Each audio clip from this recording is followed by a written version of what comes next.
And yes, we're at Ronin Pro Wrestling here in Pembroke Pines, Florida. We're getting everybody today talking about Rusty Brooks, South Florida legend. He's wrestled, he's trained so many, he's always available for everybody. And right here, I've got one of the top stars, top indie stars nationally, in Alex Chamberlain. Alex, you've been around Rusty, you've worked with Rusty and different things and all. Just talk a little bit about Rusty and what he's meant to you. For me, Rusty is basically the guy out of South Florida that really kind of did something for himself in like the territory days. I mean, that guy has literally been in the ring with everybody. Flair, Harley, Hogan, I mean, yeah, everybody. The Graham family, I mean, he was a very big staple, and he was one of those guys that actually made some money in the business and trained guys. And for me, when I first moved down here from New England, he was one of the first, like, names I met that actually worked with bigger top tier guys.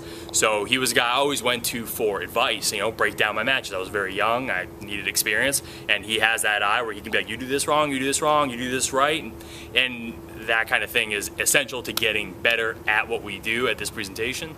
So Rusty was always like my guy to go to for veteran information, veteran advice, anything when it came down to, just critiquing my stuff and making me a better wrestler.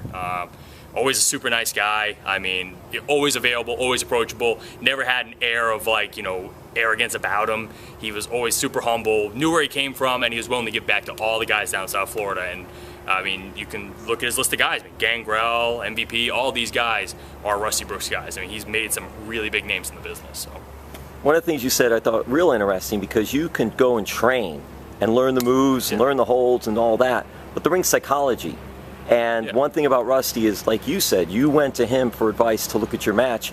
In the scheme of things and growing and becoming a wrestler, how important is that for talent that are just starting to do things like that and to get advice from somebody that is respected? Oh, it's critical. I mean, anybody can do the moves.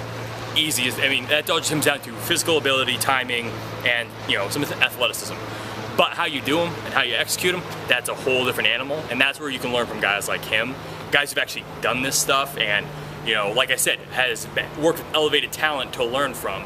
And that's, I can't stress how important that is to get that kind of feedback, because you can't teach yourself how to do this. I don't care what anybody says. You need to be critiqued. You need to be able to take criticism, because in order to learn, you got to make mistakes and people got to correct it. And there are people that are better than you. It's a food chain, and you got to work. You got to work your way to the top, so you learn from the guys above you and guys who've done this beforehand and guys who set the path. So that's where Rusty was. I mean, Rusty was always a guy that did something and made something of himself, and it shows, with his list of guys that he's made.